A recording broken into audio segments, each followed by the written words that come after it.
तो आज हम लोग बहुत ही खास इम्पोर्टेंट थ्योरम देखेंगे, हेल्स थ्योरम में, जो कि बिहार बोर्ड एग्जाम में ये 5 अंक के पूछे जाते हैं और 2023 के बोर्ड एग्जाम में निश्चित रूप से यह क्वेश्चन पूछा ही जाएगा, हेल्स थ्योरम।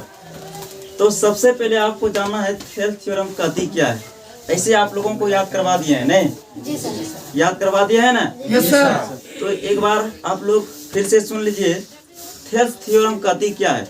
आपको क्वेश्चन कैसे पूछेगा कि हेल्स थ्योरम को लिख कर सत्यापित कीजिए या सिद्ध कीजिए या प्रमाणित कीजिए, इस तरह से क्वेश्चन आपको पूछा जाएगा। ठीक है, तो सबसे पहले हम हेल्स थ्योरम कहती क्या है इसको हम आपको समझा देते हैं।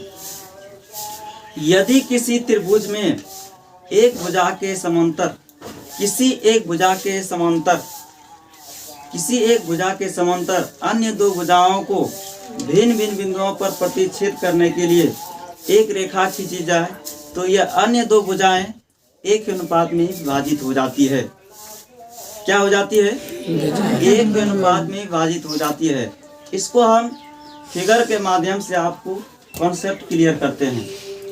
ठीक है, तो सबसे पहले क्या बोला है, यदि किसी त्रिभुज में यही बोला है। तो मान लेते हैं कोई ABC एक त्रिभुज है। ठीक है, कोई भी त्रिभुज बना सकते हैं। मान लेते हैं ABC क्या एक त्रिभुज। ठीक है, सिर्फ आपको त्रिभुज बोला है कथन में। यदि किसी त्रिभुज में किसी एक भुजा के समांतर, मान लो भुजा BC के समांतर एक रेखा DE खींचा गया है। क्या खींचा गया है? DE खींचा गया है। क्या खींचा गया है? DE खींचा गया है। जो अन्य दो भुजा क्या बचा? AB और AC। जो अन्य दो भुजाओं AB तथा AC को D एवं E बिंदु पर प्रतिच्छेद करती है। AB तथा AC को बिंदु D एवं E पर क्या करती है? प्रतिच्छेद करती है। कौन सी रेखा? DE रेखा। कौन सी रेखा? DE रेखा। हमें सिद्ध क्या करना है कि यह जो भुजा है, ये जो रेखा खींचा गया है, तो यह एक अनुपात में भुजा क्या हो जाती है? विभाजित हो जाती है। यानी कि AD बटा BD बराबर AE बटा CE, AE बटा CE। देखो, समझने में कहीं दिक्कत नहीं होता, यह हम 100% गारंटी लेता हूँ। सिर्फ ध्यान से एक बार देखेगा तो क्लियर होते जाएगा। ध्यान इधर उधर नहीं देना है। ऐसा नहीं कि घर में हमें रोटी भी पकाना है। ठीक है, ध्यान नहीं देना है, बिल्कुल समझ में आएगा। ठीक, AD बटा BD, AE बटा BD। ठीक है, यही हमें सिद्ध करके बताना है। तो इसमें वास्तव में दिया क्या गया है बताओ तो? इसमें दिया क्या गया है? ABC एक त्रिभुज दिया है और BC समांतर D, BC समांतर D, यही दिया है। यह भाषा इस प्रकार से भी लिख सकते हैं। माना कि ABC एक त्रिभुज है जिसमें भुजा BC के समांतर एक रेखा D खींचा गया है। जो अन्य दो भुजाओं AB तथा AC को क्रमशः D एवं E बिंदु पर प्रतिच्छेद करती है। ऐसे भी लिख सकते हैं।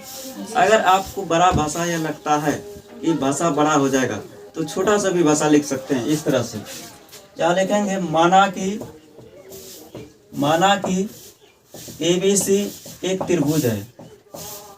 ABC क्या है? जिसमें BC समांतर DE। BC समांतर क्या है?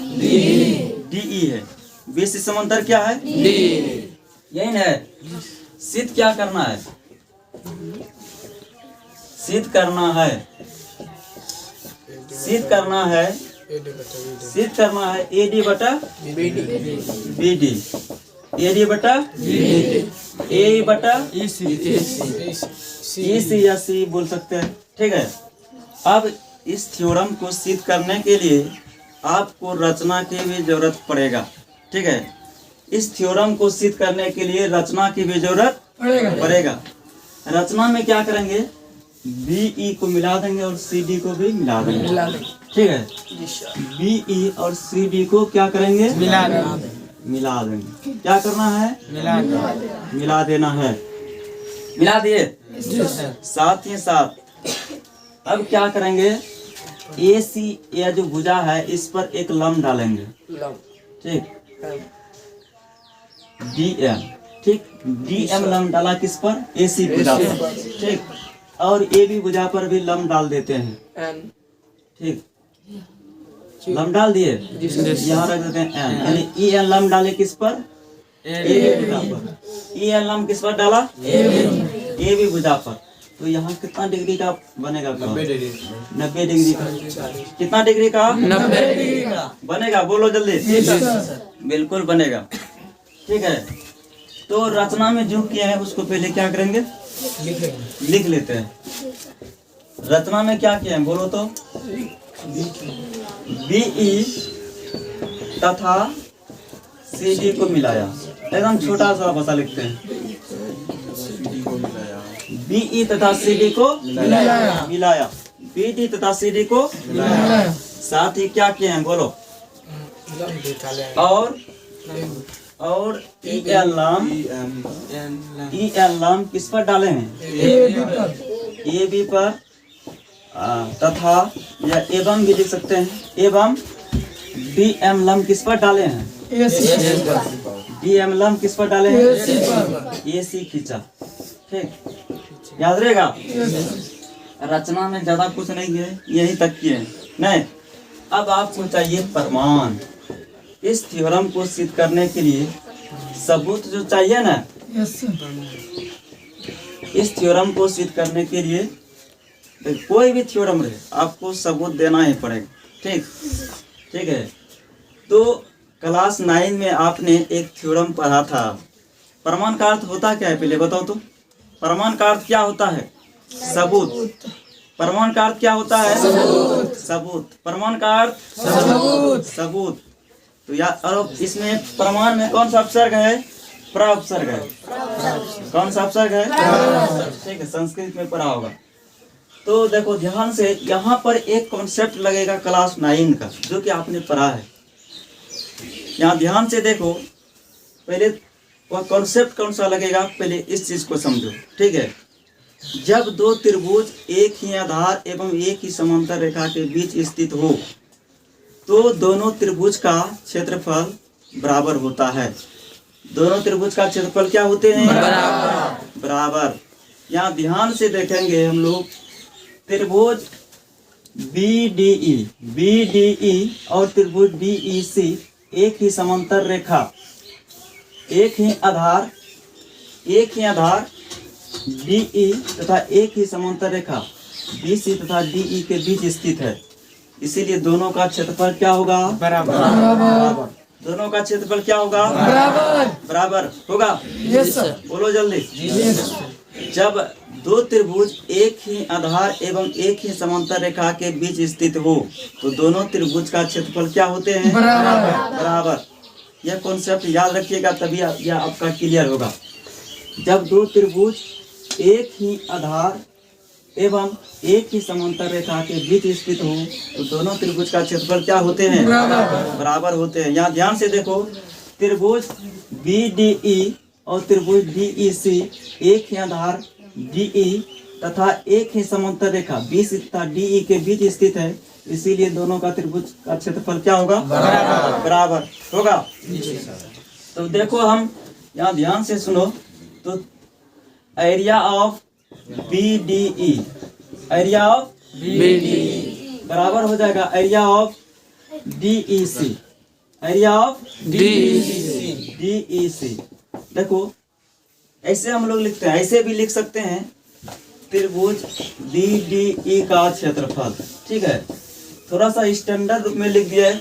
हम लोग अब हाई स्कूल में आ चुके हैं, हाई क्वालिटी से, हाई स्टैंडर्ड से लिखना है। नहीं, आपका मतलब क्या था सर? तो एरिया ऑफ BDE यानी कि त्रिभुज BDE का क्षेत्रफल। एरिया मतलब होता है क्षेत्रफल। एरिया मतलब क्षेत्रफल, याद रहेगा। तो उसी हम अंग्रेजी में शॉर्ट में लिखे हैं, शॉर्ट रूप में एरिया ऑफ BDE। क्या लिखे हैं?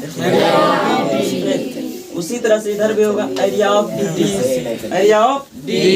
ठीक है, हम इसको समीकरण 1 मान लेते हैं। समीकरण 1, समीकरण 1 मान लिए। ठीक है, तो देखो समीकरण 1 मान लिए, और यह जो कैसे बराबर हुआ है हमने बता दिया है। एक क्लास में 9 में एक थ्योरम है जो कि हमने पहले बता चुके हैं ना। जब दो त्रिभुज एक ही आधार एवं एक ही समांतर रेखा के बीच स्थित हो तो दोनों त्रिभुज का क्षेत्रफल आपस में क्या होते हैं? बराबर होते हैं। क्या होते? इसका पहले क्षेत्रफल निकालते हैं, ADE का। किसका? ADE का। ऊपर भी एक त्रिभुज बना है, ADE बना है ना जी सर। इसका क्षेत्रफल पहले निकालो। Area of ADE, area of ADE बराबर 1/2। आधार इसमें क्या होगा बोलो तो? आधार क्या होगा? AD। आधार क्या होगा? AD। आधार क्या होगा? AD। और शेषलम क्या होगा बोलो? EN। शेषलम क्या होगा? EN। बोलो जल्दी। EN होगा जी सर। शेषलम हो गया EN, और आधार क्या हुआ? AD। और 1/2 तो दंबे करता है, 1/2 आधार गुना शेषलम। ठीक है, और ध्यान से सुनो। अब इसका क्षेत्रफल निकालते हैं, एरिया ऑफ BDE का। एरिया ऑफ BDE का यानी त्रिभुज BDE का क्षेत्रफल। त्रिभुज BDE का क्षेत्रफल 1/2। इसमें आधार कौन होगा बोलो? आधार कौन होगा? BD। आधार क्या होगा? BD। आधार क्या होगा? BD। और शेषलम क्या होगा बोल? BDE में शेषलम क्या होगा? यहाँ ध्यान से देखो, शेषलम EN ही होगा। क्यों होगा? क्योंकि BD भुजा को ही A तक बढ़ाया गया है। BD भुजा को कहाँ तक बढ़ाया गया? A तक। तो शेषलम जो है होगा EN होगा। क्या होगा? EN होगा। अब जो है हमें चूंकि AG/BD अनुपात के रूप में लाना है ना, तो इन दोनों क्षेत्रफल को हम किस रूप में लिखेंगे? अनुपात के रूप में ही लिखेंगे। किस रूप में लिखेंगे? अनुपात। तो इसलिए हो जाएगा एरिया ऑफ ADE बटा एरिया ऑफ BDE। ठीक है, बराबर। अब देखो ये बायां साइड का बायां साइड में अनुपात कर दिए, अब दायां साइड को दाएं साइड में अनुपात के रूप में लिख देते हैं। तो एरिया ऑफ ADE का देखो दायां साइड में क्या है? 1/2 AD गुना EN बटा क्या? 1/2 गुना BD गुना EN। ठीक है, EN कैंसिल होगा? बोलो जल्दी। EN कैंसिल होगा? अब 1/2 भी कैंसिल। बचा क्या? बचा क्या? एरिया ऑफ ADE बटा एरिया ऑफ BDE बराबर AD बटा BD। इसको हम समीकरण 2 मान लेते हैं। समीकरण 2 मान लेते हैं। ठीक है, तो पहले आप लोग क्या कीजिए, इसको नोट कीजिए। ठीक है, उसके बाद हम आगे समझाते हैं आपको। ठीक है, और आप लोग ऑनलाइन के जो बच्चे हैं इसका स्क्रीनशॉट लीजिए, उसके बाद हम आगे इसको सिद्ध करते हैं। देखो अभी हमने आपको क्या बताया, area of ADE, area of ADE बटा एरिया ऑफ BDE बराबर AD बटा BD। यहाँ तक समझ गया? ठीक है, अब जिस प्रकार से ये अनुपात निकाले हैं, आगे देखिए हम क्या करते हैं। तो लिखेंगे इसी प्रकार यह लिख सकते हैं अगेन।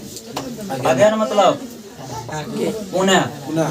अगेन मतलब पुनः एरिया ऑफ ADE बराबर 1/2। आधार क्या लेंगे? किधर से लेना है आधार? क्योंकि साइड ले चुके हैं। A गुना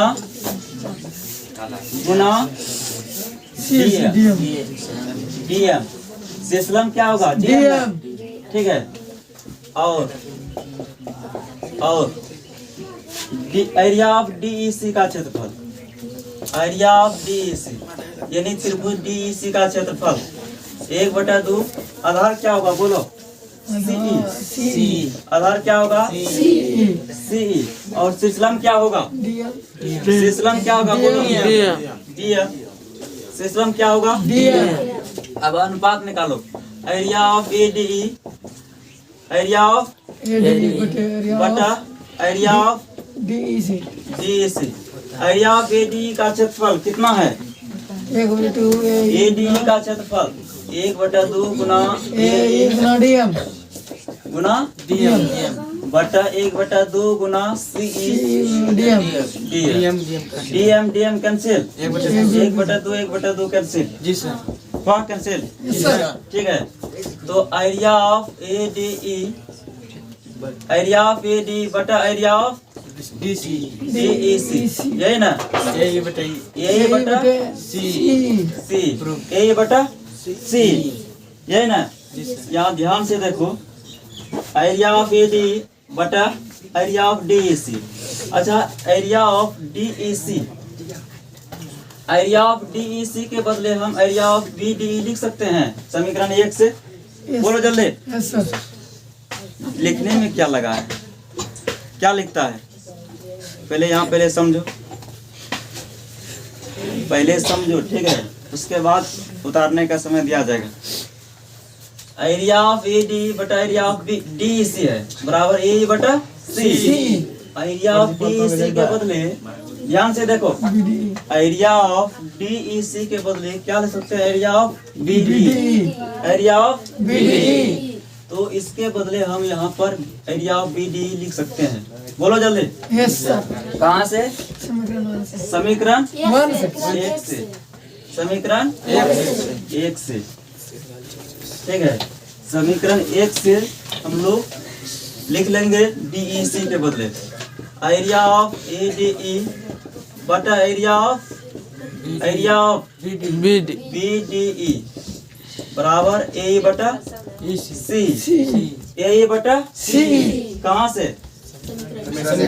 समीकरण 1 से। अभी तुरंत दिखाए ना? समीकरण 1 से। इसको हम समीकरण 3 मान लेते हैं। समीकरण 3। समीकरण 3। यहाँ ध्यान से देखो, ध्यान से देखेंगे हम लोग। समीकरण 2 और 3 में बायां साइड देखो।